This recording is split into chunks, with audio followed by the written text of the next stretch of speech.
Hey, welcome everybody to the stream. We'll be starting here in just a few minutes. Thanks for joining us on this wonderful Saturday night. We'll start here in a few minutes. If you're in the comments, please say hi. And welcome to the Saturday night main event of Views from the Top Rope. I'm hoping because it's Saturday night main event, we start this entire storyline that's going to last a year and a half, much like Hogan and Macho Man did back in the 90s. Oh, that'd be great. We need to Miss Elizabeth somehow in this. Oh, I think Dave can be that. There we go. Dave seems like a manager. What's up, Kevin? What's up, Nano? Kari, Albert. Hello, fellas. Oh, Michael Q's in here. Hey, what's up, Mike?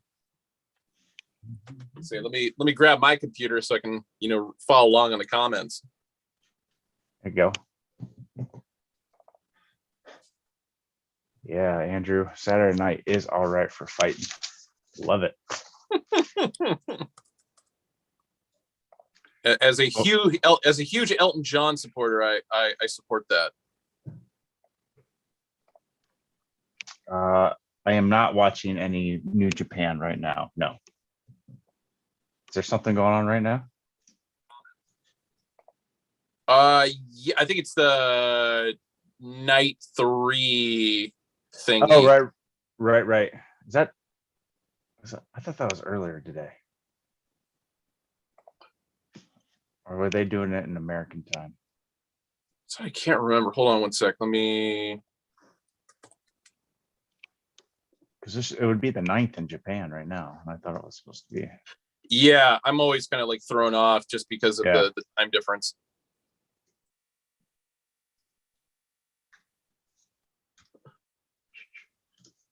Pretty good lineup. Yeah, it's a lot of like tag match, like multiple people matches. Yeah, that's all over. Nope, never mind. Night 3 is all over. Okay, so that was yesterday. Right. Oh, here we go. Dave's coming in now. Big Dave. Dave, just so you know, we are live. So hopefully you have clothing on. We're live, pal.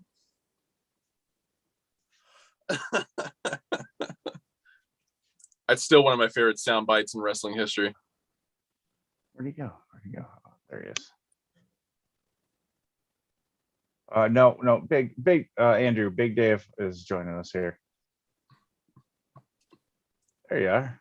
I do like the Hollywood Blondes, shout out on that one though. Yeah, that's nice. Although neither of us are blonde. But... Yeah, but I would say you're definitely more the stunning Steve, and I'm definitely the wild card Brian flying Brian Pillman. So there you go. What's up, Dave? What up? Am I in? Dave? Yeah, the Houston Heartbreaker. What's going on, man? Oh man, just got back from taking the wife out for dinner, so trying to get all that, and then technical difficulties. It happens. Look at you. Whereas I'm making dinner as soon as we're done, even though it's going to be very, very late. Happy wife, happy life, man. She exactly. wanted to go to the Brazilian steakhouse. I don't know if y'all are familiar with that or how it goes. My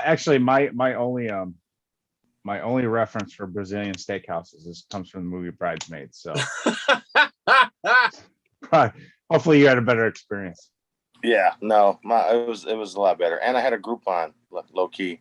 Hey, there's nothing wrong with that. There's nothing wrong with saving money. Hey, bro, I'm all about it. That's still a thing. Groupon Captain Rambo, what's up, bro? All right, we'll get started here in just a couple minutes. Again, thanks everybody for joining. I'm not really sure what we're going to talk about tonight, but maybe we'll figure it out as we go. I know Dave wants to hit on Wrestle Kingdom. Oh yeah. Yeah. We'll definitely go over some day one. We'll talk about what's upcoming in AEW as well.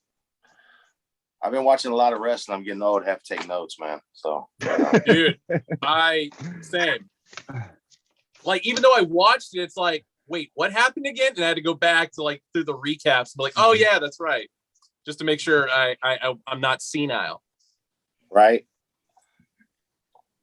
Yeah, my wife's like, God, you're watching a whole lot of wrestling. I was like, look, it's part of my job now. Yeah, it's research for the show. That's right. So I'm trying to I can't see myself on here. I'm technically corrupt here, and it's throwing me off because I can't see. When I stop sharing the screen, okay, it'll probably help with that. Right. Yeah, I'm still a noob. How dare you, Jason? I'm old school Facebook Live. That was my thing. Oh yeah. I watch. I'm OG. I watch TFTV, man.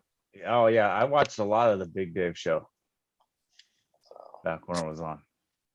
Oh, for everybody watching, in the comments, do not spoil anything about Battle of the Belt, because that's obvious on the West Coast. That's happening right now. So I got to watch it as soon as we're done. And I just, as a favor to me.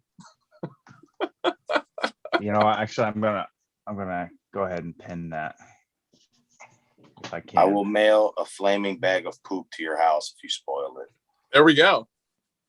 And I was going to say, if you're a Hack Club shopper, I do have your guys' addresses. So easy.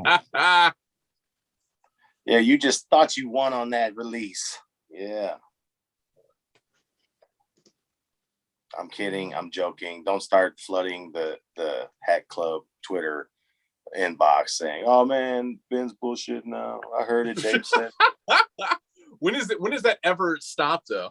Well, that comes with that's part of the job requirement, I think, right? You just gotta you gotta deal with the I'm trying to clean up and not cuss as much this year, and it's been really hard. So sugar and cuss words, that's what I'm trying to give up. That's and Andrew, we'll definitely be talking about New Day singles champions.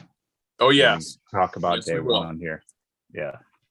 No, I vow to not cut. I'm going to do my best not to cuss on the Hack Club account, but for my personal account, I purposely make sure every tweet has F, S, and whatever random letter words we can think of, just so I could get it out of my system. There you go. Off. Just don't get those two accounts confused, then, right? It's been what? This is year 7 that we're going into, and I haven't done it once. Dang. Yeah. You just jinx yourself, No, I know. Well, I mean, I don't really drink anymore, so it's like at least it's not going to be as a result of like, oh, I'm drunk tonight, gonna start spewing some bullshit. Oops, wrong account. Whoops. All right, you guys ready to get started? I don't know if Kyle's joining us. Hopefully he does, but Saturday is rough for him. But let's go ahead and get started. Welcome everybody to Views from the Top Rope. Special edition Saturday night main event. We got the Club Vinci in the house and the Houston Heartbreaker Dave G, along with Jason Mead for Speed here. I like that. Yes, a lot of wrestling to talk to. It's been a few weeks since we've come at you because of the holidays. So we got a couple of big pay-per-view events to talk about. We got some storylines happening in AEW, and Impact actually is doing some stuff. So let's go ahead. There. What a segue. So let's actually just jump right in to the very beginning of the year. Yep. Day one. Day one. I have our betting slip right here. I've been dreading this. Yeah. Our betting slip right here. Apparently, according to Dave Meltzer, WWE found out that we were betting on a fake betting on day one, and decided to pull an old slipperoo on us and change up the card entirely to basically force us to give up our bets. Yeah, the Atlanta screw job. Thanks, Dave. Atlanta screw job. So if you guys didn't see day one, Roman Reigns tested positive for COVID like an hour before the show, apparently. Allegedly. And so they had to switch it up. They dropped the Roman Reigns versus Brock Lesnar match and added, this is the oddest part. Yeah. Added Lesnar into the fatal 4-way to make it a fatal 5-way. But before we get there, so we got to take all those bets off the board for both of those matches.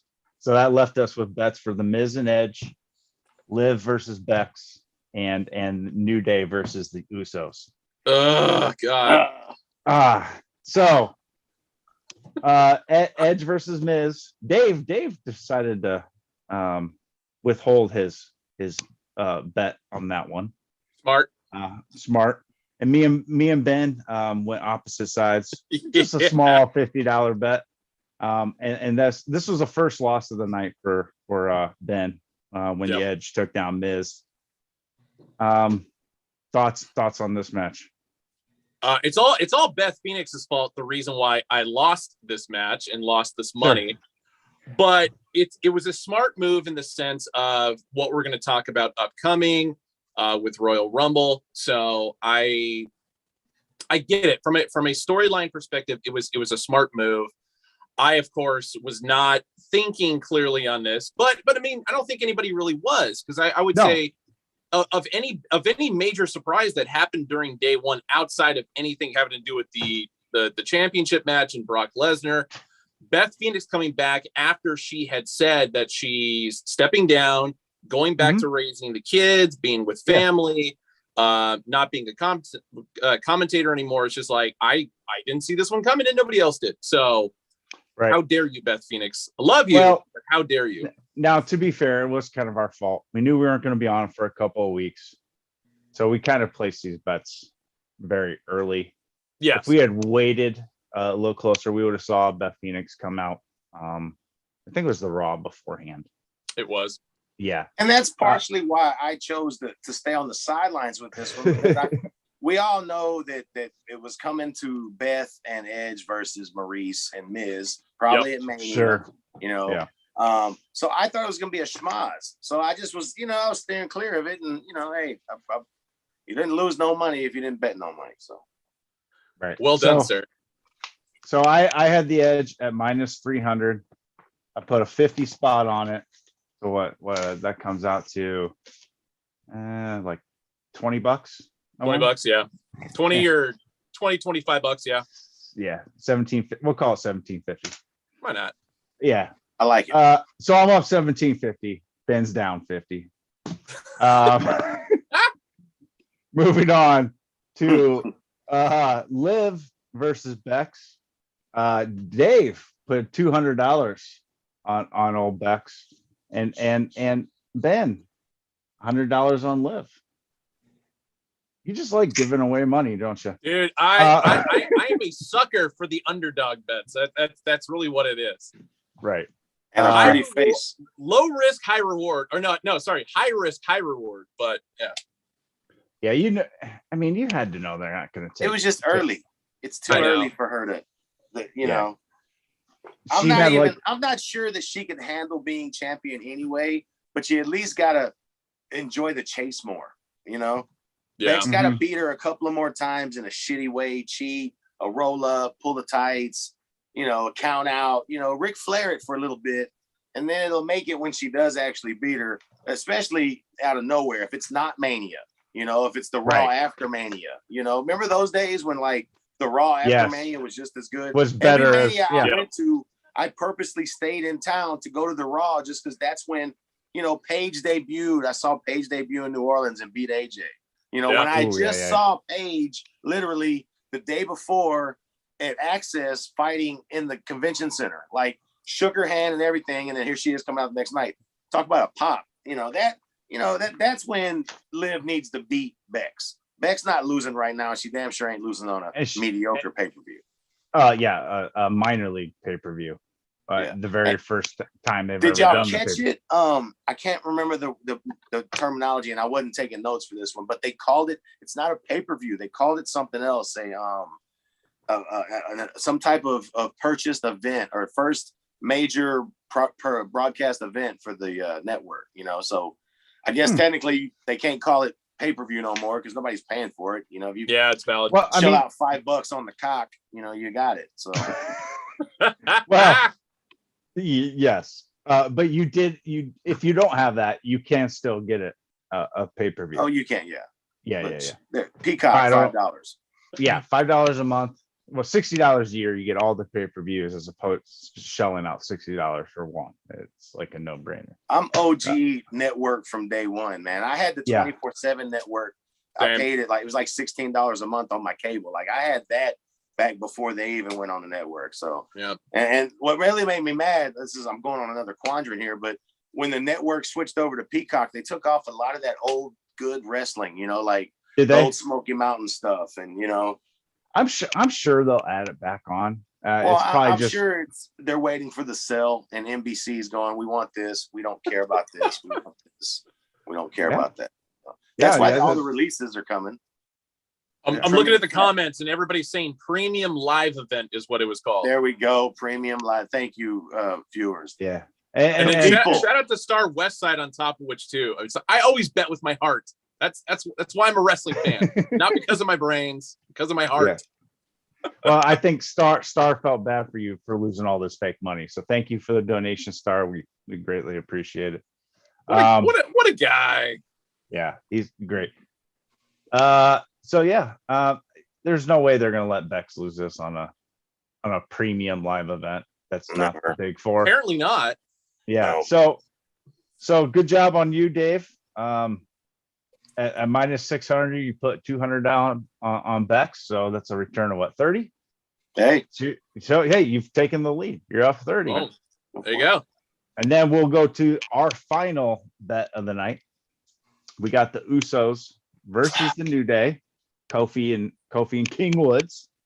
And we had the Usos at minus 250, New Day at plus 170. Ben going a solid 0 for 3 with a $200 bet on the New Day. Let me interject though. I will say real quick, I believe the Roman effect changed the outcome of this match. Yes. And you're probably 100%. Right. You're probably right. Your bet was not though, because you put $100 on the New Day. And look at me. I put $300 on the Usos for a return of $100. So at the end of the day, I'm up 100. Dave's down 70, and Ben, you are down 350. So me. Ben, you went a solid 0 for 3. Good job. All right. But thoughts on Usos versus New Day? I'm getting fucking sick of this. Like, I mean, how many times are we gonna see it? And then it's like we saw it again. We saw it again yesterday. And don't get me wrong, they've had some really great matches, but it's like every time the bar is lowered a bit and a bit and a bit, and just it's becoming Edge Rollins, like, just come on. I don't want to see it no more. Well, is it a testament because the two teams are so good, or because nobody else can hang with them? The rest of the tag division is lacking. It's terrible. They're like the only two tag teams left on SmackDown. Hey, shout out to what about old Happy Corbin and Madcap, man? I mean, come on, give my boys a little. And the Viking Raiders on SmackDown. They just came back. They just came back. So hopefully they get interjected into the mix a little bit, just so we get something. I mean, I don't know why they ever broke up Sheamus and Cesaro, but Vince was on one probably. I don't know. And then they move all the other tag teams to Monday night, and it's like, but you got the two best tag teams on Friday. It's getting old. We need to mix it up a bit. Hopefully, I don't know what they do. Move the New Day over to Raw, reunite the three, and bring some other tag teams back over to SmackDown. But hey, bring back the Authors of Pain. They can run through it as much as they possibly can. Yeah.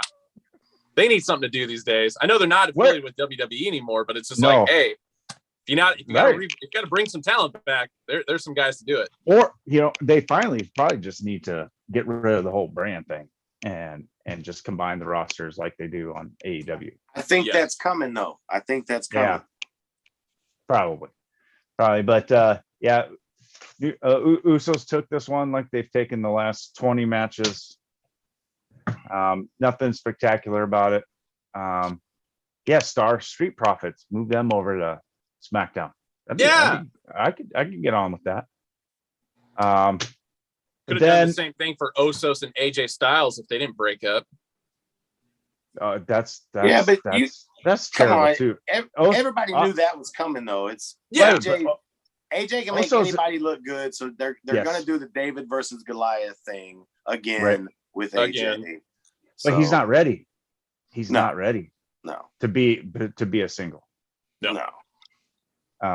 So they're pushing him too fast. So they're not going to be happy with that result, and they'll end up cutting him too. So 6 months from now, he'll be getting thanked and wished well on his future endeavors. Yep.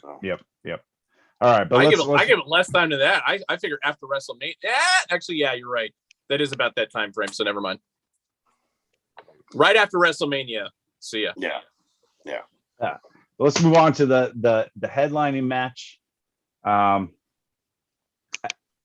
The Fatal 5-Way, where they screwed over Big E again.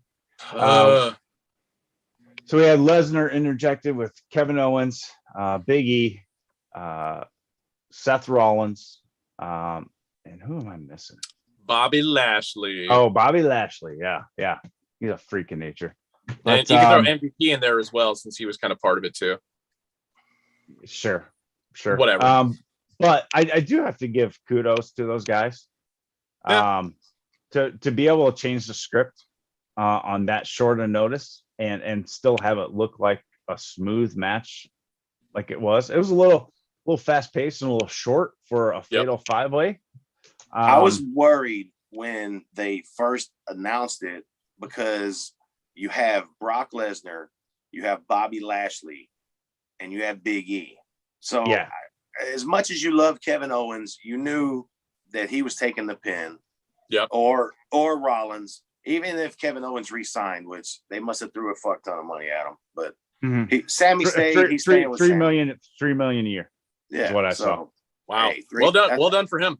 Hey, kudos.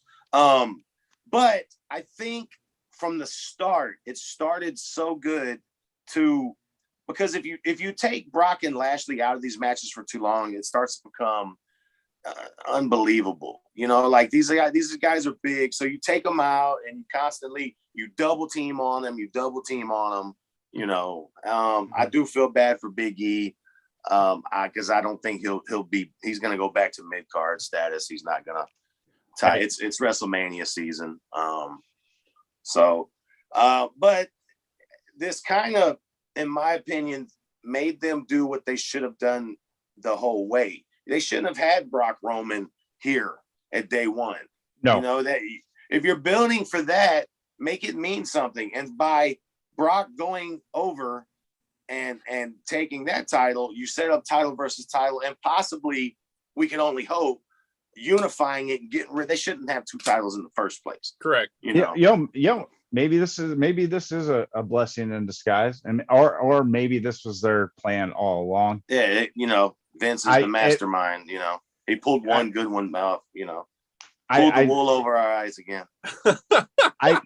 I'm gonna at 76 years old, I'm gonna say that's not the case. But a dead clock is right twice a day, man. So the madman could still get it. But yeah, I mean, we could definitely see at WrestleMania a unification bout and a brand unification going forward. It makes sense for the sale as well. So NBC or who's ever buying it, Universal, doesn't have one to carry. Yeah. You don't have to carry one these face two. Of the you're company, not tied to these two brands. You can intermingle the wrestlers and make the programming however you see fit. So yeah, maybe this is a good thing, and maybe this was their plan all along. But again, I don't like seeing them taking the belt off Big E so soon. but at least they had him take the pin. So it wasn't, he was completely written out of it without losing. I mean, if you're gonna lose, get F5. Oh yeah, from the beast. Right. But overall, I thought day one was very sloppy. Very. Especially the first few matches. It was like, holy crap, is this amateur hour? I just wonder how much, because Brock likes to go on early, and I just wonder how much that whole thing. Yeah, so we can get out of there, right? Yeah, so that immediately has to be the main event because everybody's gonna fucking leave, or the people that actually paid the money, drug their ass out there to Atlanta, parked, paid for parking, spent $100 in the concession stand. Your kid wanted a replica title. You're up there. He wants to see Roman. He's mad he can't see Roman. So they moved that to the end, and I just wonder the domino effect. The card wasn't bad, although we've seen most of these matches before. Right. I don't know. It's you can only make chicken salad out of chicken shit so much before it's still just chicken shit. So there goes my New Year's resolution. So whatever. No, I'll add into this. I am impressed that moving into the Fatal 5-Way, and especially with the body sizes of all the guys involved, and then you got Seth Rollins, who's clearly the twink of the bunch. Nobody getting hurt, and Rollins especially because he's been one of those guys that when going against bigger guys, it's usually him injuring those guys because of whatever movements. And so the fact that everybody came out unscathed, but obviously Big E being brokenhearted at the end was definitely a little too much for me. Yeah. Heel turn. It's a perfect reason for him to turn later, That would be good. Never seen heel bit. Well, we've seen what was since Ziggler when he was Ziggler's cooler, but it just get rid of the unicorns and turn on King Woods, or it's gonna if it's gonna happen, let's do it. Andrew brings up a nice little wrinkle here in the comments. With all this talk about Vince selling to Universal, they probably want to get rid of the Universal title, so it's not tied to the company. Ooh. That's I can see that happen, and I can see it happen at Mania. Well played. Why wouldn't it? That's galaxy brain thinking right there. No man. shit. Thank you, Andrew. But overall, I thought it was just sloppy. I enjoyed it, but I didn't go into it with very high expectations too. I went into it it was like a bigger Raw, if you will. It was a Clash of Champions light, it was. Yeah. So it's the whole premise of it. I don't want to watch 3 hours of bad wrestling on New Year's Day. I got a hangover. I want some greasy tacos, Right. Well, you got some greasy wrestling. Three's Company or something easy on the brain. I don't have to think all this stuff through. Yeah. And Owens and Rollins would make an excellent tag team. Absolutely. Begrudgingly, I have to agree with that. And I think we'll probably see that down the road. They were tag teaming in that Fatal 5-Way. Did y'all watch SmackDown? I mean, Rollins is in another picture now, the end of SmackDown. Yeah, I wanted to bring that up too. So Roman Reigns obviously needs a new opponent for Royal Rumble because Lesnar's now on Raw and will be facing Bobby Lashley. So they're bringing Seth Rollins over. They couldn't There's find history. There's history. I mean, the Shield and all that stuff, and they've wrestled for a championship before. I don't. That's the best thing they can do. But again, this whole brand thing is really fucking that shit up. It's like you're handcuffing yourself. They don't know what they're doing with this brand stuff, especially after releasing all these things, all these people. How much total talent do they have left? I mean, I know it's enough to cover. On SmackDown, I think there's a total of 30 wrestlers, men and women, on the roster. Well, I mean, they're light when they're inviting the Impact Women's Champion to be in the Royal Rumble. Yeah. So got Mickey James getting the call back. Hey, since you brought that up, me and Ben were talking before the show about that. let's go ahead and talk about that. Impact and it's a good time to move into it. Yeah, Impact and The WWE segue master. seemingly joining forces and sharing talent. I think this has got to do with it's a money saving move by WWE. Mm-hmm. I think it's a way for them to get additional talent without having to pay for it. Yeah. Now they'll pay for it in like, you know, shared ticket sales or pay-per-view buys or whatever the agreement is with Impact. But they don't have to keep these wrestlers on the roster full time on their rolling 90-day contracts. And they can let Impact do that for them. And they also don't have to reward them with future opportunities, etc. Because it's just like, well, yeah, we're going to have you, but we're going to book you to lose. So we're no skin off our nose on that one. And it's if you're an Impact wrestler, I mean, it's a win-win. You go over there, you know, you get more exposure. You do the job, and then you get more people to watch your show. You know, right? Yeah. And agree, Nano. Seth's new bad guy laugh is terrible. Absolutely fucking terrible. You know, it's bad when it makes you miss the Monday Night Messiah, because that was horrible. That was horrible. And whatever this is even worse than that. It's like an evil game show host, you know, like just with the suits and the I don't know. He needs to resurrect the Shield with Owens and somebody else. Do something like that. That would be interesting. Pretty cool. But anyway, get Sammy in it. Yeah. WWE would never promote. They're promoting. Well, we haven't seen a lot from WWE yet about it. Yeah. Except they have said that she was is going to be in the. She's going to be in the Royal Rumble. Her picture was on the screen on a WWE show. I mean, they won't. I'm sure they won't announce her as the Impact Women's World Champion, but they'll have to though. I would think. I mean, if I was Impact, I'd be like, I want you to recognize her, or at least say she's a knockout champion. Or we'll see. And it makes sense that they started with her as far as like, you know, kind of building this alliance, making this announcement, just because of the fact that of anybody who's on the Impact roster that has WWE ties, Mickie James is easily the most decorated of that bunch. And then actually I would say, like, any of the storylines that has ever involved Mickie James going back the last couple of years have been the only things of like real interest of anybody else who's involved with Impact right now. She's probably one of their better workers on their roster. You know, I mean, Yep. Man or woman, you know. Yeah. Was anybody watching the Impact pay-per-view tonight? Hard to Kill? I was not. It's really hard for me to justify paying for Impact. Not when I can go. Not when I can watch it all tomorrow, and I can watch every match tomorrow. It'll be on. There you go.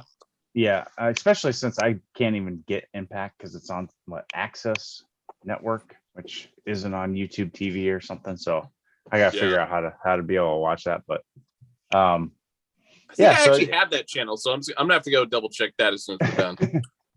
Yeah, so hopefully this is beneficial for both. I'd like to see them share talent.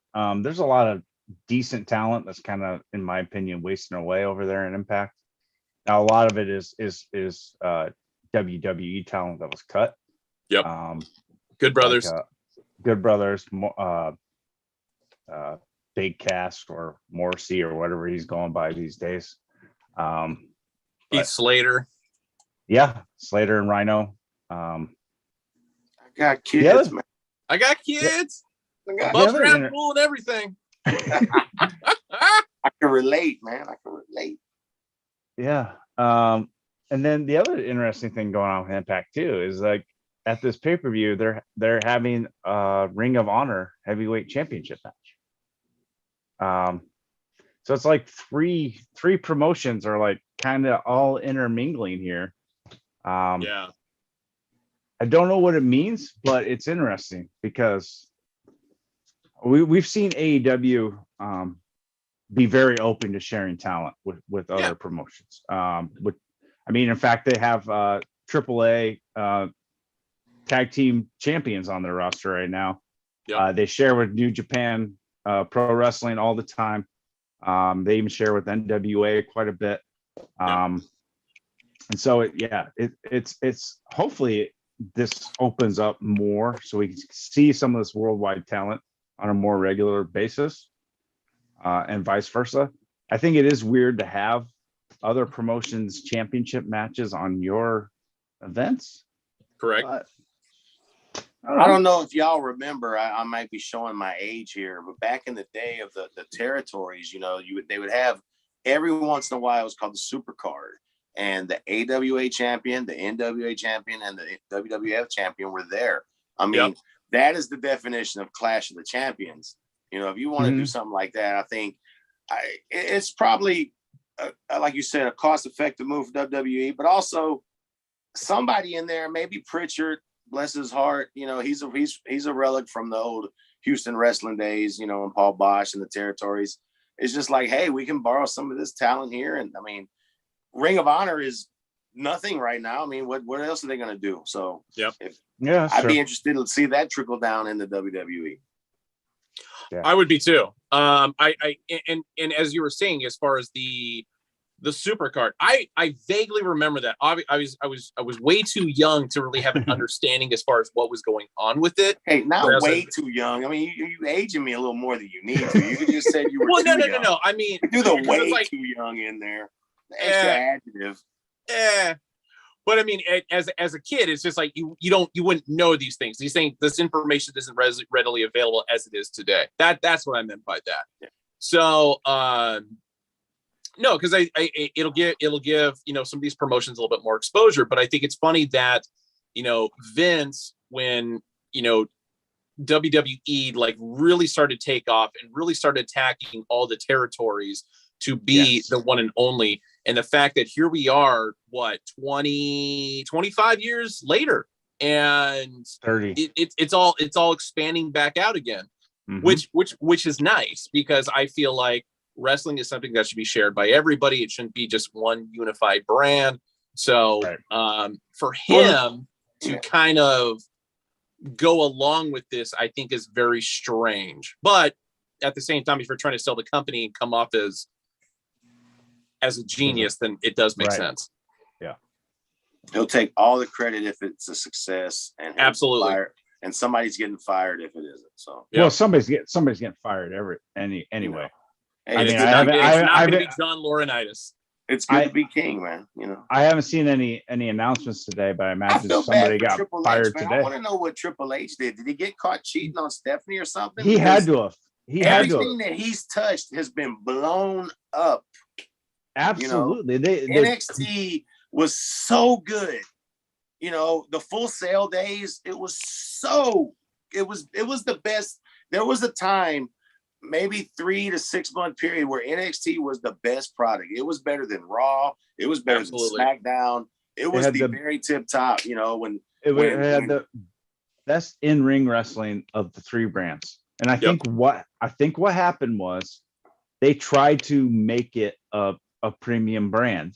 Yes. So they could take it against AEW. Yes. On Wednesday nights.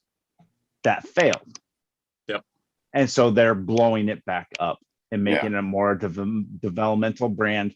And for some reason, they're blaming Triple H for it, when it wasn't his idea to make it a premium brand. No. Correct. Oh. Yeah. Because I feel like the cutoff point for that was NXT TakeOver Portland. Everything before that was amazing. Everything beyond that has gone by the wayside. Well, they brought Finn Balor back down to NXT. They brought a couple talents that admittedly needed a push, but that didn't work. Like, nobody's gonna watch that over Dynamite, right? Like, when you have to. Oh, go ahead. Sorry. Because because they would have had to completely rebrand it in order to. Because when I hear NXT, I think developmental wrestling. Yeah, which is fine. I mean, it was a good show, but I'm not gonna prioritize it above another promotion's show. Like, it's just not going to work. No, as far as the direction of the way things were going when they started bringing talent back, when they brought back, and this isn't a knock on these two guys.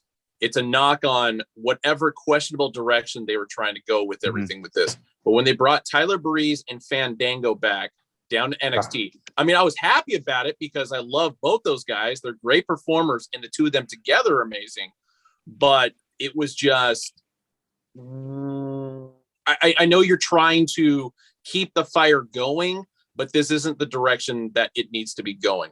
And a lot of that has to do with, Vince and the main roster not knowing what to do with Balor or Breeze or Fandango. Fandango was obviously injury prone a lot. So I get it trying to rehab him back in.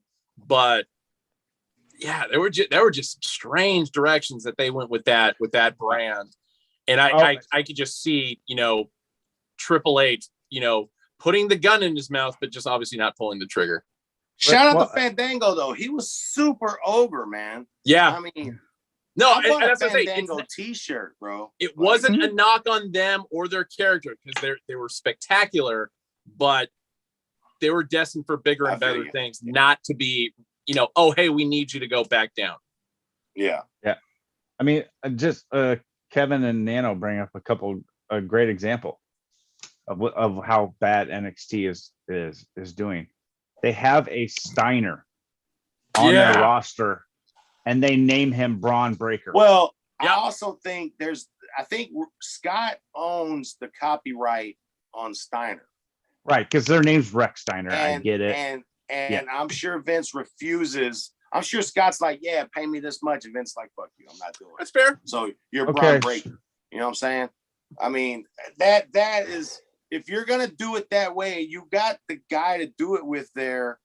I mean, the kid's a star. He's gonna make it work. Yeah. Okay. 100%. When has Vince ever been scared?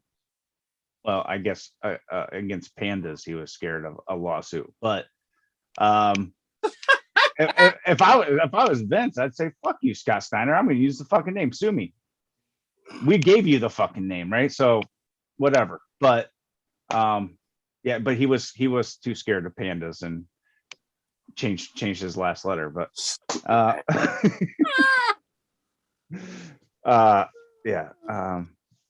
not getting. I love it. Now. I love that. Anyway, I don't even know where we were. Let's move on. Enough of mediocre wrestling. I was gonna say, I think we covered enough through WWE going back from day one through SmackDown. So I think that was a good recap there. So yeah, we only have about 20 minutes left here. Because we're gonna try and keep this show to an hour, keep it nice and concise. Gotcha. Yeah. Let's briefly cover. I know there's not a ton of fans of it here or avenues to see it here, but I know you guys are big fans. So let's briefly cover Wrestle Kingdom, New Japan Pro Wrestling, and what's happening over there. Big Dave, why don't you go ahead and take this segment? Because I admittedly have not seen it at all. I will try to stick to the names that people that aren't crazy fans might know, or just the highlights. It's 3 nights of wrestling. It's a lot's changed right now. Japan's hitting a big COVID spike, so they do have crowds there. However, crowds are not allowed to cheer or boo, only clap. Cheer with your heart, baby. Cheer with your heart. I was reading the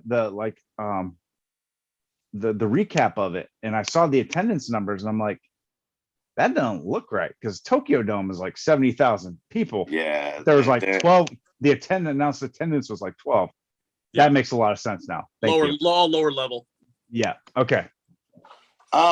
Shout out my favorite all-time New Japan wrestler, Hiroshi Tanahashi. I mean, the fucking rock star. I love him.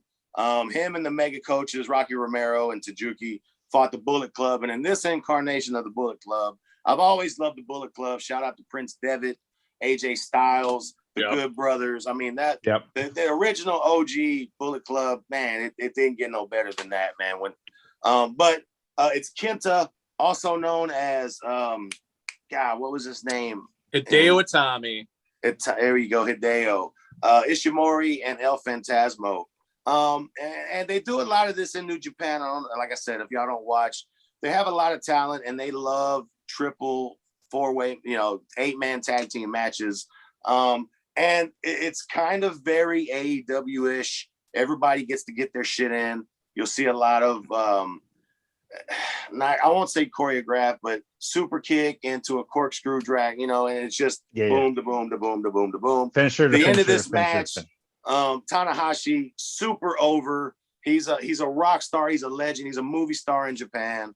Been doing it a long time. He's the nameplate on my IWGP heavyweight title. Go Ace. Yes. But it kind of ended up as a schmoz with basically Tanahashi smashing Kenta with a kendo stick, and it's a disqualification, which set up because in night 2 Tanahashi was going to fight Kenta in a no holds barred match. So if Tanahashi was to do this the next night, he's gonna, it would be perfectly legal. So I'm okay with the finish, but the match really never got started. It's a whole lot of talent in there, and they only have so much time. It was weird to see Tanahashi break his good guy, gonna do it the right way character by busting out the kendo stick on Kenta. Like, that one threw me through a loop for a bit, but going into night 2, it's like, okay, a prelude to a kiss, Yeah. The one thing I will say about the Wrestle Kingdom, I think it's very interesting. It's like 3 nights. These guys are wrestling every single night. Like, yes, and it's not it's not like WWE. It's not 2 different cards. It's you fight every 3 nights, and in fact, quite a few of the matches were set up matches for night 2. Yep. Like the winner of this match goes on to That's awesome. It's a great use of talent, but at the same time, as aggressive as those guys are, it's like, dude, get some more ice, please. I'll try to squeeze it in up here, and be but safe. night 2, it came to fruition. These guys get hurt a lot out there. A lot. In another match, my favorite faction, now that the Bullet Club kind of has been watered down, Los Ingobernables de Japan. My boy Naito. I love me some Naito. Sonata and Bushi. They fought Ospreay. And those that know, Will Ospreay is the real deal. Yeah. He's held every independent belt out there. And he's good. He gets hurt a lot too. He's you live by the sword, you die by the sword. But everybody hit their moves. Ospreay with the big pop-up power bomb, it was a good match, man. I don't give stars, but I definitely give it a bang bang. It was a fun match, solid preview match early on in the card. I will say the weirdest thing to happen for night 1 or night 2 happened on night 1, and that was Yoshi and Goto defeating Suzuki Gun, Zack Sabre Jr., and Tai Chi for the IWGP tag belts. I mean, it's good to see Yoshihashi finally getting some love, and especially for Suzuki Gun to give him that respect afterward, because for Yoshi, it's like every time they try to give him a push, he just kind of falls on his face. He's just that, happy-go-lucky, but everybody loves him kind of a guy. Yeah. So to see him with a prestigious belt, as opposed to, like the neverweight, open 6-man, which he had previously, it's like, good for him. Yeah, he's been there so long, to finally see him. You can see the maybe the switch over from the mid card to the upper mid card, and just get a push right now. It'd be good. The match was really good. Like you said, the sportsmanship at the end. That's Japan wrestling. They love that there. It's all about respect and all that. Yeah. And when these guys are that good, I can't be mad at it. My one beef that I have, and it's more for the comical side of this, just because through the English translation broadcast, it was brought up very often, and that was the IWGP Junior Tag Title, because if Eagles and Tiger Mask did not retain, which they did, we would have had our 69th champion of that belt. And of course, Robbie Eagles and Tiger Mask foiled that. So it's like, all right, thanks guys. Thanks for ruining our 69 jokes. All the kindergarten boys are pissed off right now. Yeah. There's a great show, but let's go on and get to the main event of night one. Tagachi versus the champion versus the Rainmaker. Probably he's got to be top 3 wrestlers right now in the game and has been for a while. Okada is a master. I mean, some artists work in oils, some work in pastels. He works in the ring. And when I say he can make anybody look good, he made Ospreay, his matches with Ospreay, like I said, Ospreay is such a fast-paced guy and he's hitting all this, that, and you can see Okada slow him down, and it just made it that much better. I liked how Okada came to the ring with the towel around his neck. Shout out to Antonio Inoki. The side note, Okada has never won the title while challenging for it at Wrestle Kingdom. He's retained it many times there. He's lost it a few. He's never won it while being on the challenger side. And the match was outstanding. Okada's drop kicks and his missile drop kicks are so good. Yeah. If you want to see some good, I mean, he gets up there. The missile drop kick, it could be a finisher. I mean, it's that good. Yeah. And this was real. I mean, Okada was swelling up. I mean, these guys, they had some mouses on them. It was definitely strong style. These guys were throwing blows, man. I love Okada. I can go on and on and on and on about it. Okada is such a weird case because, if we want to talk about other wrestling companies that really dropped the ball, for the amount of times that TNA really dropped the ball, when they had Okada during his excursion, holy fucking shit, what a missed opportunity. Man, I mean, he should have been a household name. Yes. Yeah. So yes. The match was outstanding. Okada going over, which you know it had to set it up for night 2.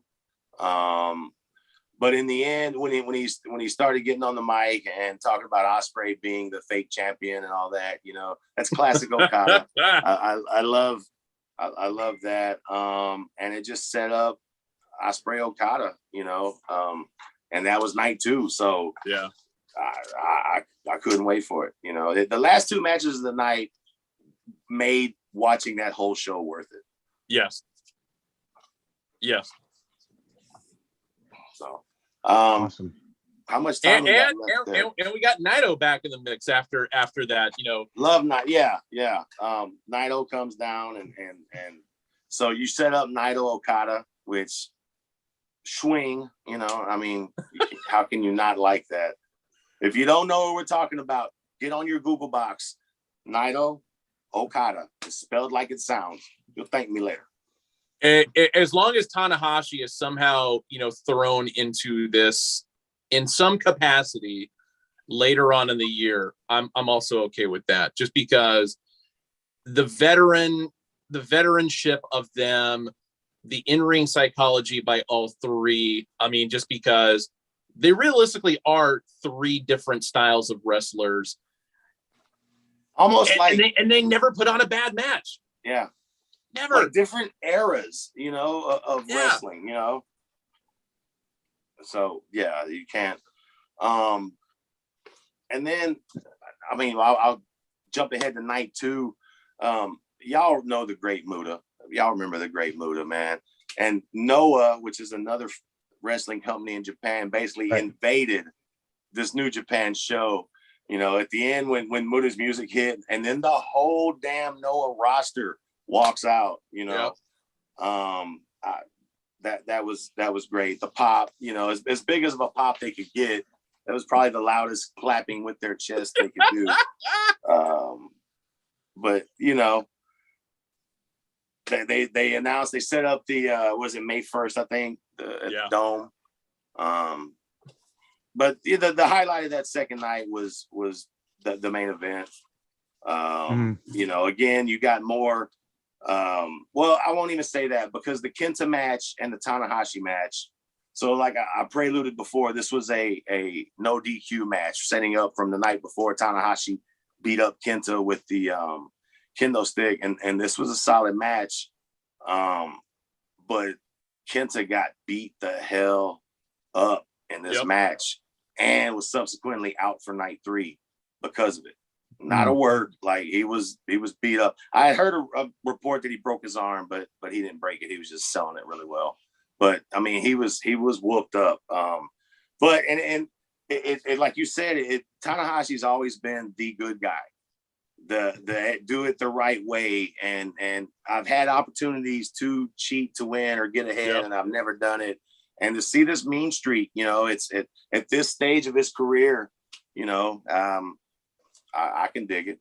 Yeah, and everybody else seems to as well. Nobody's like really taken aback by it. No hurt feelings are having here. But then again, maybe a lot of it is also because, you know, the crowds aren't cheering or booing like they normally would outside of, you know, COVID times. So that I think that plays a huge factor into it as well.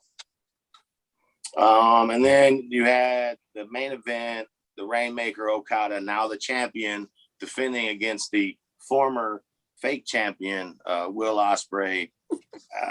You know, I don't know about 5-star matches. I think that gets thrown around a lot these days.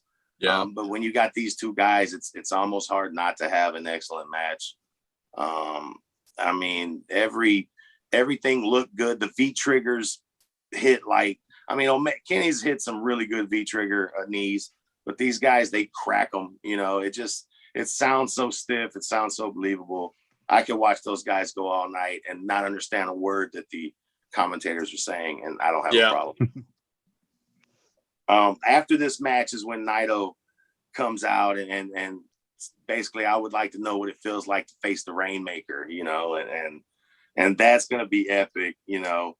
And of course, Okada is not backing down. He accepts the challenge. So Okada's the man. He's been the man, and he's still, I think, you know, they're fighting with the COVID thing right now. So it's going to be interesting to see how the next couple of events go down. But they got the belt on the right guy, and they've got some talent right there. Naito, you know, Tanahashi still in the mix. You can't lose. I mean, it's good time in New Japan Wrestling. Agreed. I jumped a little too far ahead on my previous comment, but yeah. Well, I was trying to. I don't want to go over. You know, I don't want to make the what was with the Meat for Speed or I forgot the catchphrase there. No, that's fine. It's fine. Find out what your finisher is. Day 3, like I said, it's 3 days. Lot of multiple matches in this one. Yeah, and that's what they do. I haven't watched this yet. It's the third night, so they the guys, I guess they're throwing them a bone. You know, you ain't got to work as hard. You know, and the matches were a lot shorter too. I'm looking at Suzuki the is times right king. Oh yeah, you gotta love Suzuki. That's a tough son of a bitch. And he won a 4-way match. That, I mean, hell, who's gonna go over on Suzuki? I'd be scared that he even if he says he'd do the job, he'd kick my ass in the back. So I'd roll over, you know. They did the Okada and Tanahashi, the Dream Team, on the same side versus Muda and is it Kiyomiya? But like I said, that it's more of a everybody gets their stuff in type thing, and it's for the crowd really. Is a curtain call, as you say, on the third night for a lot of these matches. But they had a decent women's match. Women's division in New Japan is not, I mean, it's worse than AEW, and that's pretty bad. It's going to take some time. I mean, it's nice that they're opening it up finally. I think they use this match as a good, you know, these are mid-card, if best, talent for these girls, and they're good. They're trying to get better, but this was a nice way to feature them, maybe get their faces out there, kind of get their names out there, you know. But it was overall, I enjoyed. It throws me off not hearing the crowds. You know, that's why I hated the old the Thunderdome. You know, live crowds is what makes wrestling. You know, the pops and you know. And if you've never been there and you don't get it, I'm sorry. But if you've ever been in a crowd and you can feel the electricity, you know, I was at the Rumble at Minute Maid Park when Edge came back, and I jumped out of my seat like a 12-year-old. I mean, no lies. Like, you think you know me? Oh my God! I mean, it was, yeah. I'm glad I didn't make somebody's Snapchat with that one. Your reaction to that is my equivalent to that is the G1 special in San Francisco back in 2018. Juice Robinson versus Jay White for the U.S. champ or the IWGP U.S. title. Holy fucking shit! Still the greatest match I've ever seen live. Storytelling at its finest. My God, you don't see that ever. Yeah, and of course, right before that, the worst thing ever was Blue Dragon breaking Takahashi's neck on. Yeah, and they finished the match. And the dude had a broken freaking neck. Yeah, take that, Kurt Angle.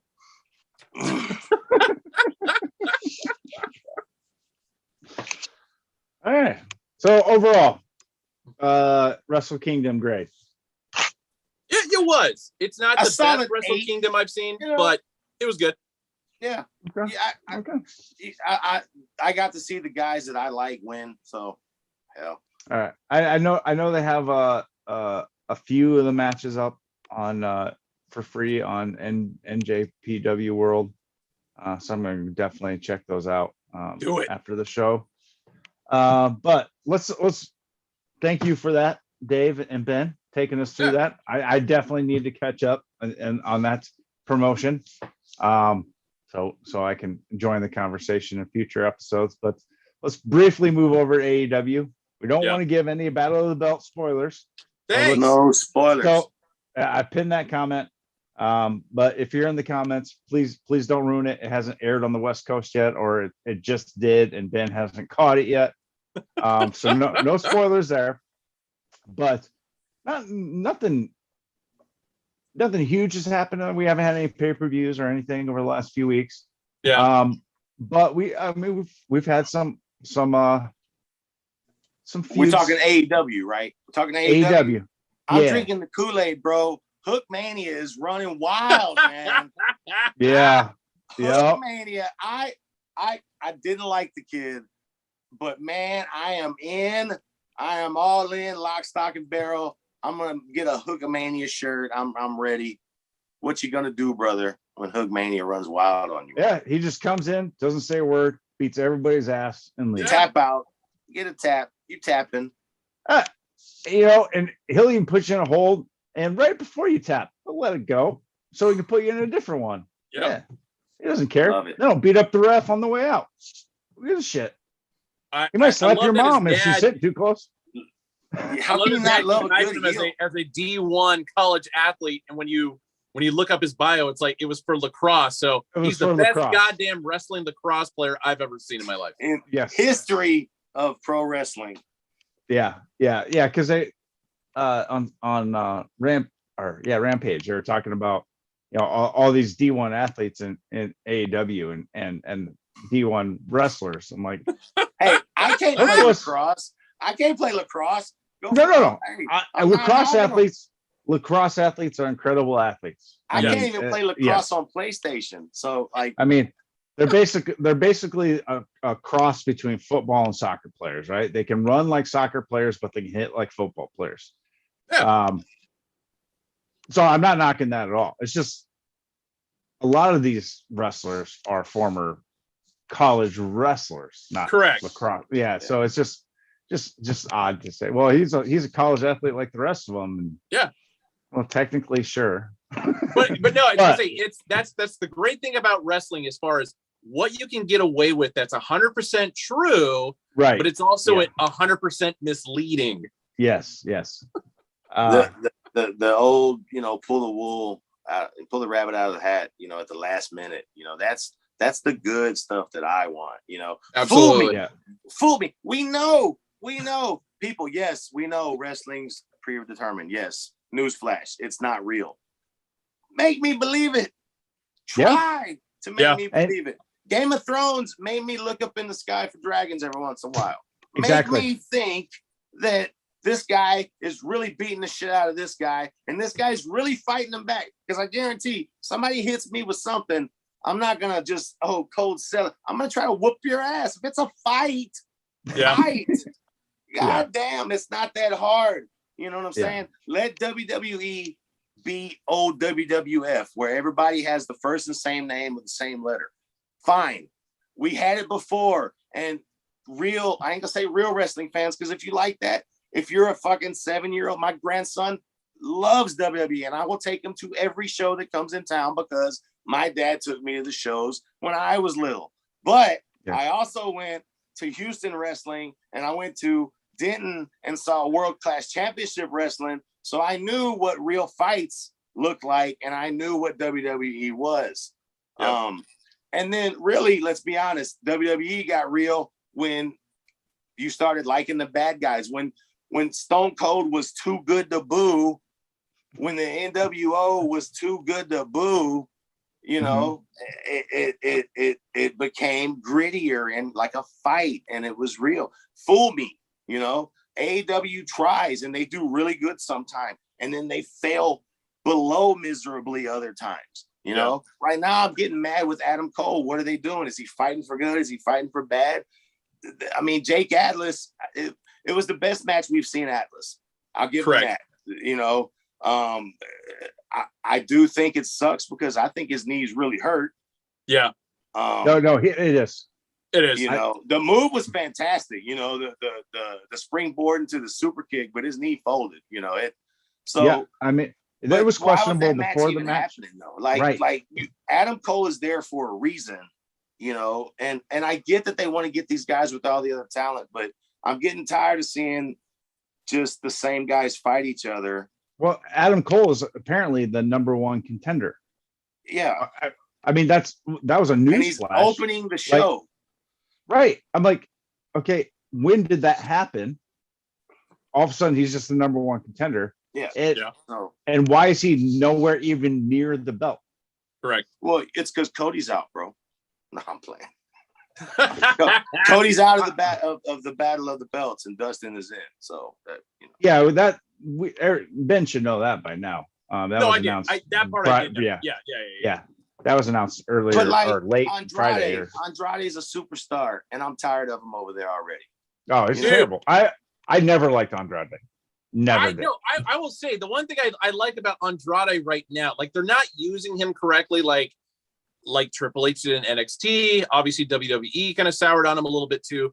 But for whatever reason, this angle that he's got going with Sting and Darby Allin, and not understanding what Darby and Sting's relationship is, and he wants to purchase Darby. I'm interested to see where this is going. I don't know why. I'm fine with the international $1 million man look. I go for it. You know what I'm saying? I got more money that I don't need to understand what this is. You know, if I can't beat you, you're gonna be part of my team. You know, it's becoming mad. And man, I love Sting. I got a Sting mask over there. I've got Sting's autograph, but I'm tired of seeing Sting every week on every show. I'm tired of it. I feel you on that. You know, let Darby go on. I mean, I get what they did, you know, but Darby didn't need that much help. You know what I mean? The kid can go. And that's a lot of AEW. The main event, street fight with Kingston. I'm tired of seeing Kingston in the street fight. I'm tired of seeing these damn 6 and 8 man and 10 man tag team matches being the main event. Like, well, you're not gonna like Wrestle Kingdom then. Let me tell you. I'll pick and choose my matches. There was 100 matches to watch over there. I can pick and choose, right? The highlight of the show for me was probably the women's tag match. Ruby Soho, shout out, she's good. You know, Ruby Riott. Britt is probably the best women's wrestler in the game right now. She gets it. You know, she's embraced it, and she works that character, you know, like nobody else is working a character right now. Yeah. And I like that you build up Riho, which, let's be realistic, shouldn't have a chance in hell, but you build her up without making Britt look weak in this. Yeah. So I mean, it was probably the best thing of the night besides Hook Mania, because, you know, it's just give him the belt already. I know. Yeah. No, I think. Oh, go ahead. I just want to address Kevin. Atlas said he'll be back soon. He actually said his knee is fine, which we know is not the case. Yeah. His knee is not fine. Yeah, that was gnarly. That was no. Yeah. I mean, the fact that he couldn't do the Panama Sunrise to finish the show off, it's just like, there's real shit going on in that kneecap, you know. There was another somebody broke their arm on a table spot. Who was it? Ray Phoenix did. Yes. Yeah. That was good. Which leads me to question if, but I mean, it actually turned out to be a dislocation, not a break. Thank God. Oh, good. But I question if, because that happened, that was the reason why Jurassic Express won the tag championship on Dynamite. Or, I mean, and no offense to Jurassic Express, because they've been long overdue to get the tag titles around their waist. I'm also okay with that. If that was the original intention, was Jurassic Express was going to win anyway, then Ray Phoenix getting the arm dislocation on a ridiculous table break. It was a good spot outside of that, but good for them. I'm happy for them. I could probably just finish it right there. Yeah, whether they were supposed to, or it got switched in the middle of the match because Phoenix did dislocate it, I'm okay with them winning it. And Ben, thank you very much for warning me of that. You're welcome. Because I do not handle body parts moving in the wrong direction very well. And I had just happened to stop watching Dynamite before that came on, and then Ben sent us a message like, "Oh, did you guys see this?" I'm like, "Oh, good. Thank God I didn't watch that." I'm a sadist, man. I recorded it. I made a GIF and sent it to all my friends. Like, when that Louisville player broke his leg, I just about fainted. I literally just about fainted. I had to leave the room. I had to sit down. I had to lie down. I'm like, I can't handle this. Blood, I'm fine with.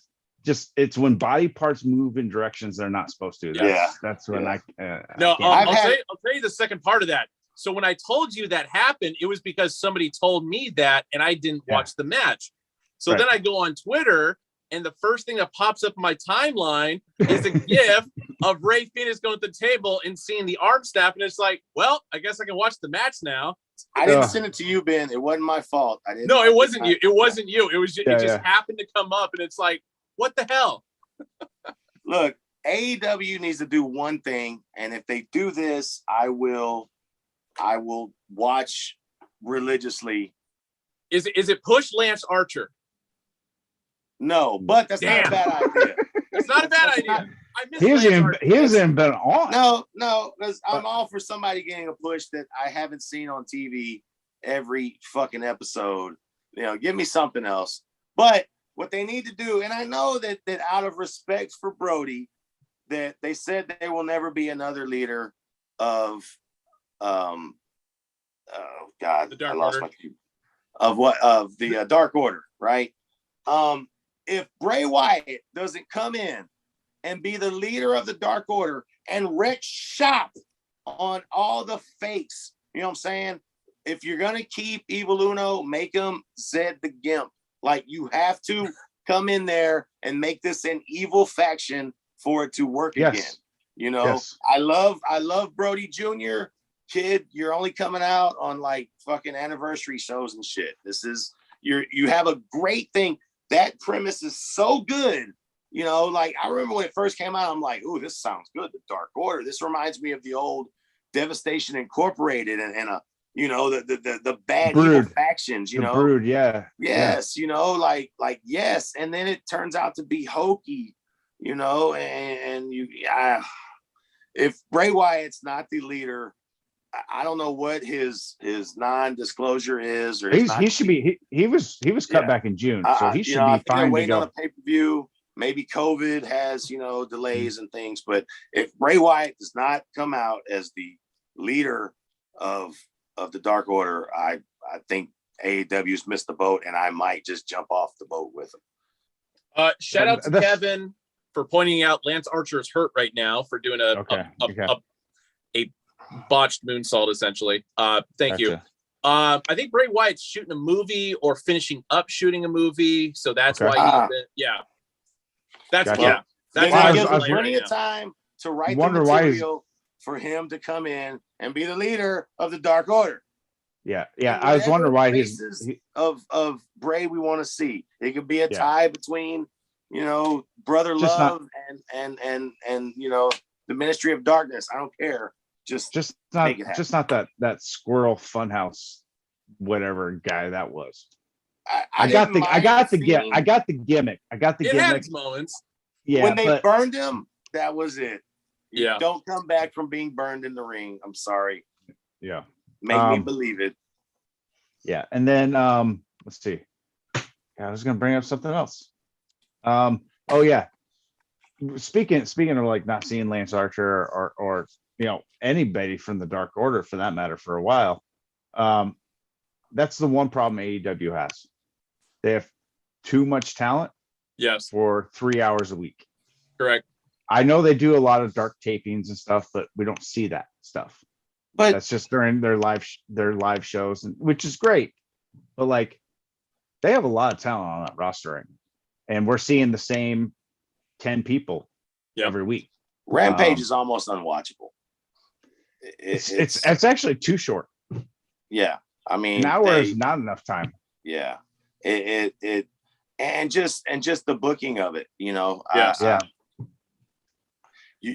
a primetime slot on Friday night. You're already fighting to get people that are home to watch it. Right. You got to make it. SmackDown still pulls in viewers. I watch SmackDown just to see Roman Reigns.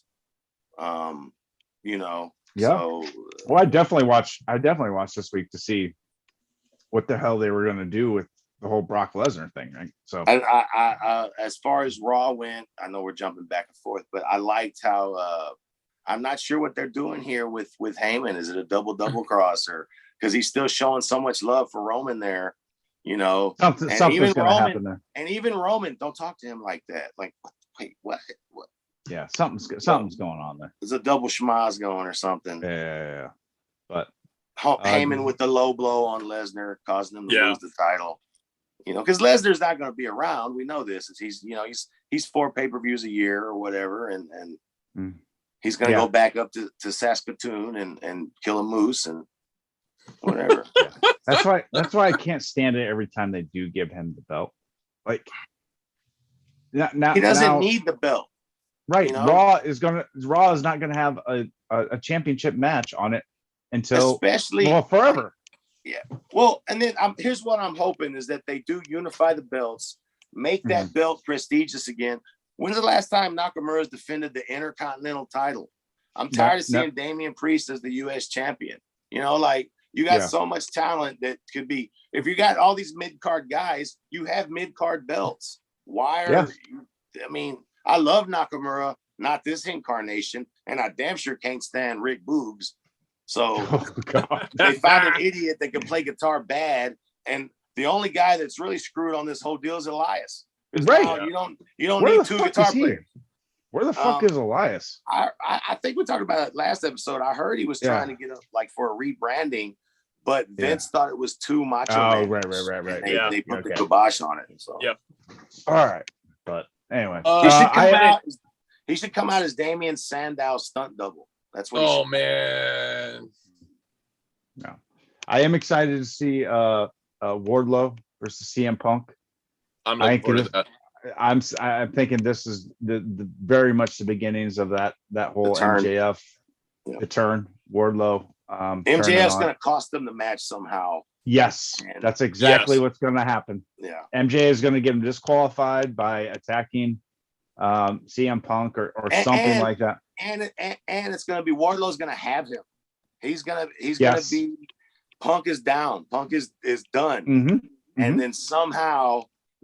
Or Sean Spears. One of those two is going to get involved, and it's going to piss Wardlow off enough that he's going. Yeah. And I even say it'll be accidental. It'll be an accidental bump or something. Well, I didn't mean to.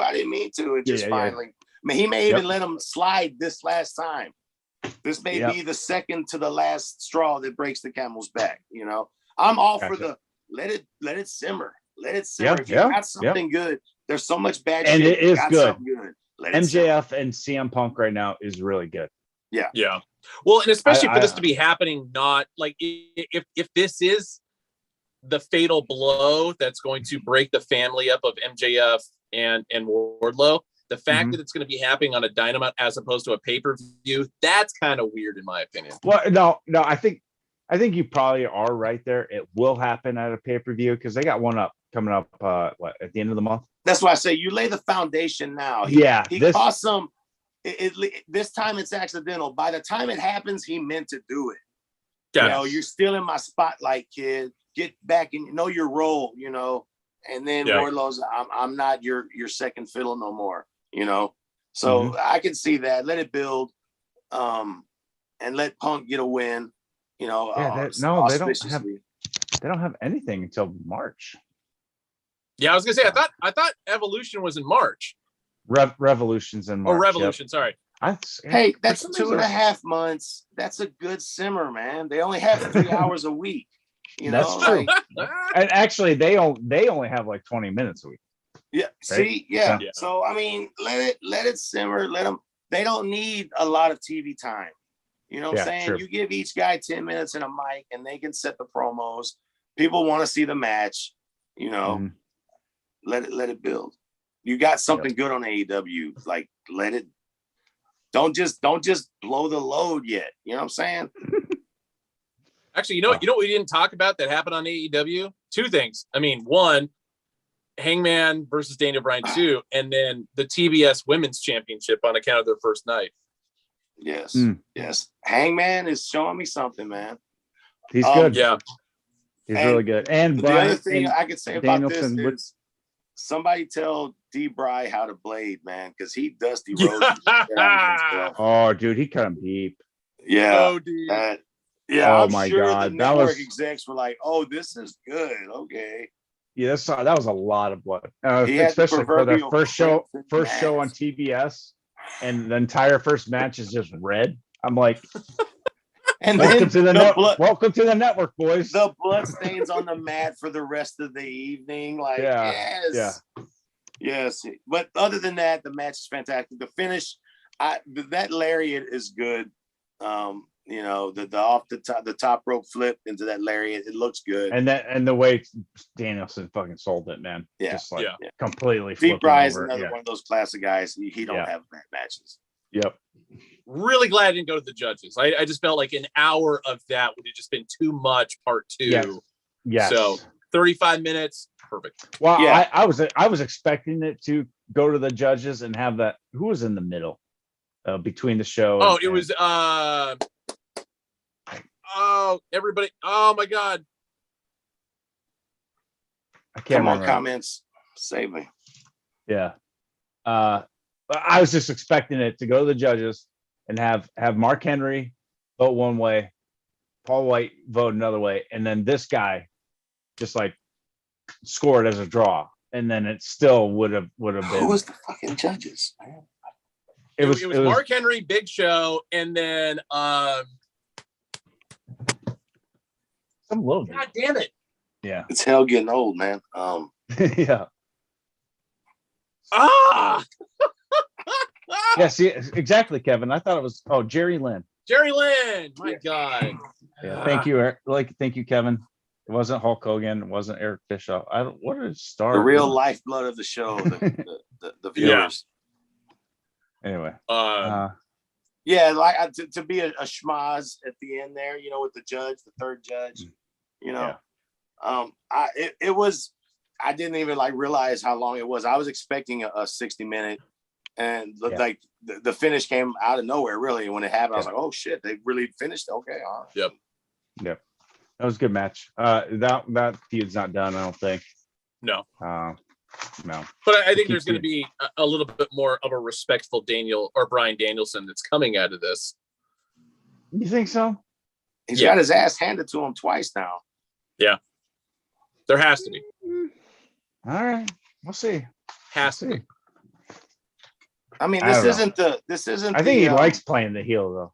But this isn't the champion. I agree with that. The wooden belt here, you know, there's a bit of oh God, that was the absolute with him, you know. That was the absolute worst Bryan Danielson we ever saw. That vegan one's not warrior up here. I no, I wouldn't. No. whatever that was. But all right, awesome guys. Anything else? You wanted the No, I was TBS gonna say, the I think TBS the only match, Jade and Jade and Soho. Ruby match was Yep, great that was until great. the finisher. I think there was a little bit of a botch there, but I'm glad Jade won. I think it was the right move, especially if you're trying to push her up to be, that bitch. I think it's it's a great moniker on top Twitch. Ruby's fantastic. Yeah, Ruby's going to be good regardless whether she has a title or not. So right, and she's big enough. She don't need it. She can hold her own in the women's division and help the rest of those girls without being tied to the belt. Yep. Yeah, I definitely. She has gained a new fan in me, for sure. Oh, and actually, last thing I'll say about Jade Cargill, Angie pointed out, had no idea who Jade Cargill's husband was. Former Cincinnati Red Dat Dude BP Brandon Phillips. Yeah, but hey, Khan let her have it though on Twitter, because she was firing back about the equality or the diversity of AEW. Oh, between Cedric Alexander's wife. It wasn't Cargill. It was I don't know why I can't think of her name right now. Yeah. Damn it. She just got released. Yeah. Somebody mentioned it was much ado about nothing, Yeah. Mox was supposed to be the one turning heel before he had to go to rehab. Do you know he is the GCW heavyweight champion right now? Yeah. There's a GCW show coming to town, a local independent show. I might have to go check it out. Yeah, another promotion they cross brand with all the time too. We got a nice little local promotion down here called Loco Wrestling. Shout out to H-Town Loco Wrestling. Dude, you guys got so much independent wrestling down there. It's ridiculous. Dude, it's good, man. I probably shouldn't say this, and my wife's definitely not listening, but I took my grandson to one of these shows, not knowing that a Texas death match was on the card. Needless to say, my 7-year-old grandson loved it. I was like, oh my God, the glass shards from the light bulbs were going everywhere. Yeah. We come home and he runs to tell my wife, Grandma, this guy took shish kebabs and he put them in somebody's head and he was walking around like this and he looked like a porcupine and I loved it. Oh God, okay, don't tell him. It goes on, but yeah.